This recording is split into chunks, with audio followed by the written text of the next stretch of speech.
He's here, day 9. Oh, baby, baby, if you would like Naama to close the series out 2-0, give a cheer for Naama. If you want DarKFoRcE to pull this back, make some noise for him. It's like 2 people. Oh, no. Both of them are so excited.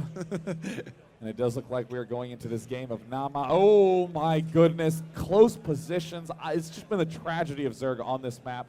The fact that Naama spawning here at the right as the blue Terran is right next door to his Zerg buddy in the south position as the red Zerg.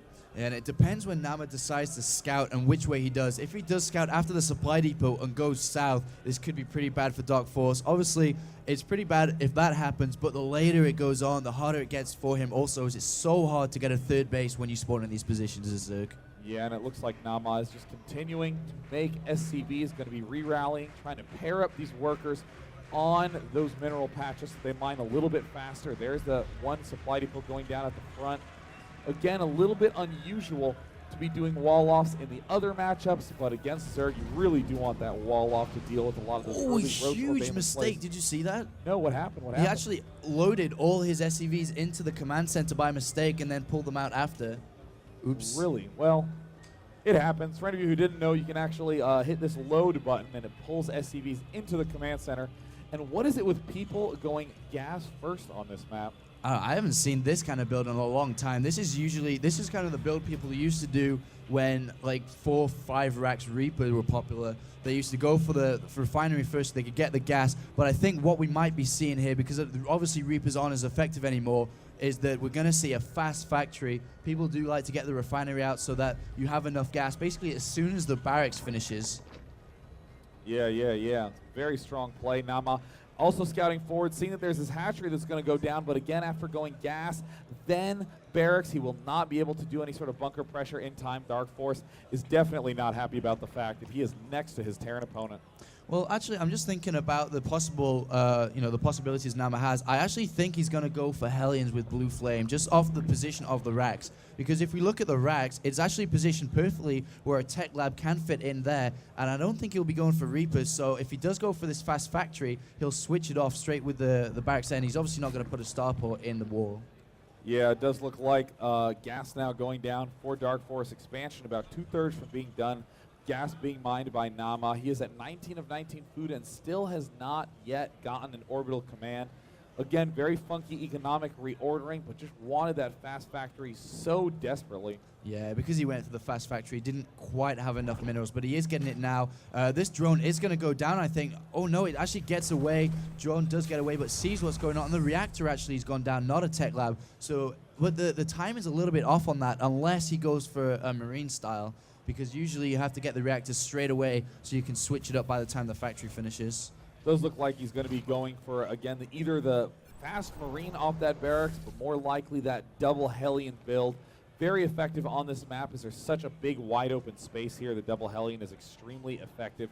One Hellion coming out for Naama, and he does not really have much money to do anything else, so he's getting the second refinery to do a tech-oriented follow-through.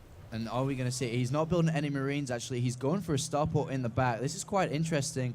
I'm actually kind of curious to see how this is going to play out. But DarKFoRcE has got speed researching, taking everything off gas, and because of the spawning positions, has been forced into making a spine crawler at the front of his bases. He's kind of expecting some kind of play like this.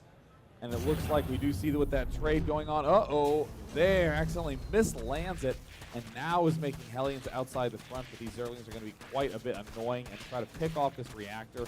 And as we can see, they're doing damage quite fast to it. Oh, and there is a Hellion here. He's going to be able to fry these lings. One goes down, and we'll be able to get the second. And Starport has got a tech lab on it, so we might be seeing, I guess, like Banshee Hellions. This is going to be a pretty cool combination. Yeah, I do think that Banshee Hellion is a very modern, very cool style of play. A lot of players like doing it. There's another very fast armory by Naama.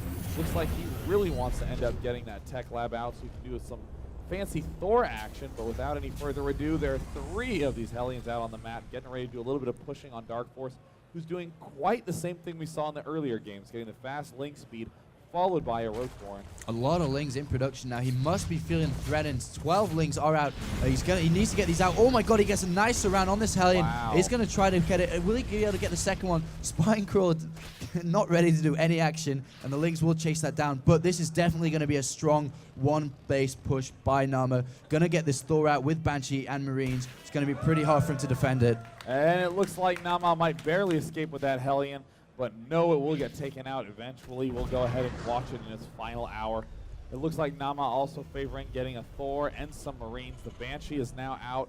Very unusual play by Naama and very expensive. Very hard to have any sort of good time to take an expansion. And the Banshee, he's shown the Banshee. That's kind of interesting that he's shown the Banshee that early. He is going to go across now. Third Queen in production. I love the way DarKFoRcE gets that third Queen just for defense. And then if anything isn't happening, he can just use it to spread creep everywhere. 2 Queens have been pulled down all the way to the natural, expecting something to happen. A bunker has been there, put down in the base though. Probably just going to salvage it eventually when he decides to push out, but the Thor is almost completed. It looks like the Banshee is now pulling back. Thor is just now finishing up, and really Naama has no intention at all of taking any sort of expansion. Instead, returning straight up to one-base play. He's getting Marauders, he's getting more Hellions. He wants to try to push and end this game immediately, and I do not know if DarKFoRcE will be prepared for it, as he is spending money on all these Spore Crawlers for the QT defense. Might not have any good way of holding off with a solid one-base push. He has no idea what Naama is doing.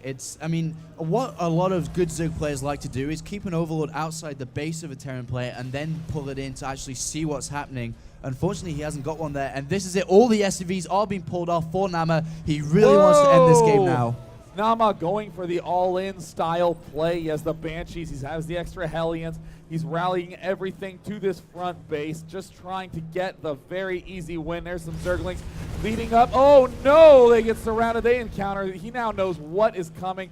He's getting 4 roaches and just so few units from DarKFoRcE's close position. So hard to predict what is going to be happening. Yeah, and because DarKFoRcE didn't scout and didn't know what was happening, this could be the game-ending situation for him. All these SCVs are going to consistently repair this Thor, and now DarKFoRcE is on the back foot. These Banshees are going to do a lot of damage at the back. Oh, there's the auto repair, keeping that Thor at maximum health. The Banshees laying in a bunch of damage from behind. DarKFoRcE trying to get more units in, getting 11 roaches. Oh no, the drones are coming down from the high ground, but the Hellions are just ripping through them, and good game. Naama knocking out DarKFoRcE, one of the last remaining Zergs of this tournament, with a very interesting but extremely difficult to hold one-base push. Only one Zerg left in the tournament now, and that's MadFrog. Only one Zerg left. But on that kind of map, with the